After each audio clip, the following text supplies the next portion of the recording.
अयान एक छोटे और शांत कमरे में अपनी जिंदगी बसर करता था।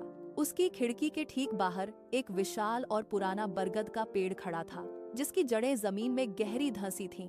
एक सुबह जब उसकी नींद खुली, तो उसने खिड़की की चौखट पर एक ताजा और महकता हुआ फूल देखा। पहले दिन अयान ने सोचा कि शायद यह तेज हवा से पेड़ से गिर गया होगा, लेकिन दूसरे दिन फिर वही फूल मिला और तीसरे दिन भी सिलसिला जारी रहा।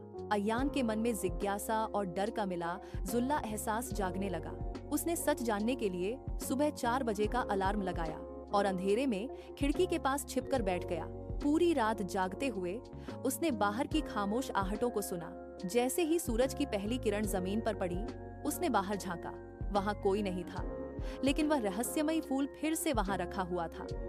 गलियारा पूरी तरह खाली था। अगली सुबह अयान ने खिड़की पर एक धागा बांधा ताकि किसी के आने का पता चल सके।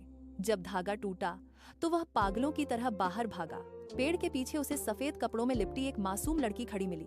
वह अयान को देखकर धीरे से मुस्कुरा दी और खिड़की पर फूल रखकर मुड़ने लगी।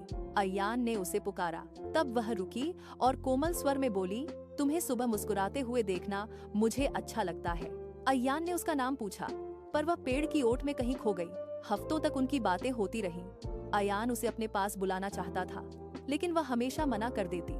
फिर अचानक एक दिन वह नहीं आई। बेचैन अयान जब नीचे पहुंचा तो उसे वहां एक बूढ़ा माली मिला। माली ने अयान की बात सुनकर एक पुरानी धुंधली तस्वीर दिखाई। अयान के पैर तले जमीन खिसक गई, क्योंकि वह वही लड़की थी जिसकी 10 साल पहले मौत हो चुकी थी। माली के शब्दों ने अयान को स्तब्ध कर दिया। वह सुन्न होकर अपने कमरे में वापस लौट आया। कमरा वही था, खिड़की वही थी, लेकिन अब सब कुछ बदल चुका था। अयान ने उस लड़की की याद में खुद एक ताजा फूल खिड़की की चौखट पर रख दिया, यह मानकर कि शायद अब वह कभी नहीं आएगी। लेकिन कुदरत का करिश्मा अभी बाकी था। अगली सुबह जब अयान की आंखें खुलीं, तो उसकी धड़कनें तेज हो गईं। खिड़की पर अब एक नहीं, बल्कि 2 फूल रखे थे।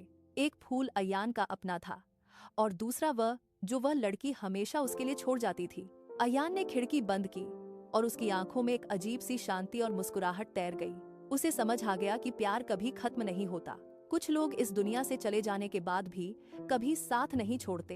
वे बस एक खूबसूरत एहसास बनकर हमारे आसपास ही रह जाते हैं।